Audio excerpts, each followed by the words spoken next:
कोल्हापूर महानगरपालिका मालकीच्या गाळ्यांच्या थकबाकीदारांनी 31 मे अखेर थकीत रक्कम भरावी, अन्यथा 1 जून पासून संबंधित गाळे सील करावेत अशा सूचना आयुक्त डॉक्टर राजेंद्र भारुड यांनी इस्टेट विभागाला दिल्या।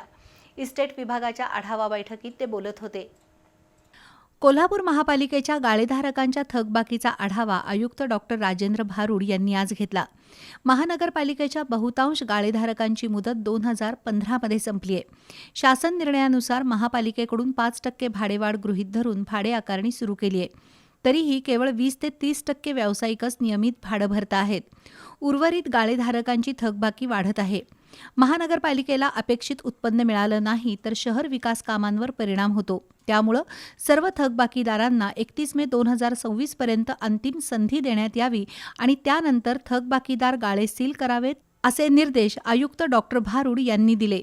ज्या गाळेधारकांकडे मोठ्या प्रमाणात थकबाकी आहे आणि ज्यांना नोटिसा बजावल्या आहेत अशा गाळ्यांचं तातडीनं लिलाव प्रक्रियेद्वारे पुनर्वाटप करावं अशा सूचना डॉक्टर भारुड यांनी दिल्या। खुल्या जागेची थकबाकी असलेल्या व्यावसायिकांवरही कारवाई करण्याच्या सूचना देण्यात आल्या। महानगरपालिकेचे हॉल, भाजी मार्केट आणि पार्किंग जागा यांची निविदा प्रक्रिया राबवून तातडीनं प्रस्ताव सादर करण्याच्या सूचनाही त्यांनी दिल्या।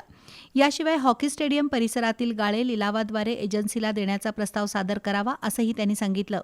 यावेळी उपआयुक्त किरण कुमार धनवडे, इस्टेट ऑफिसर शेखर साळोखे आणि इस्टेट विभागातील कर्मचारी उपस्थित होते।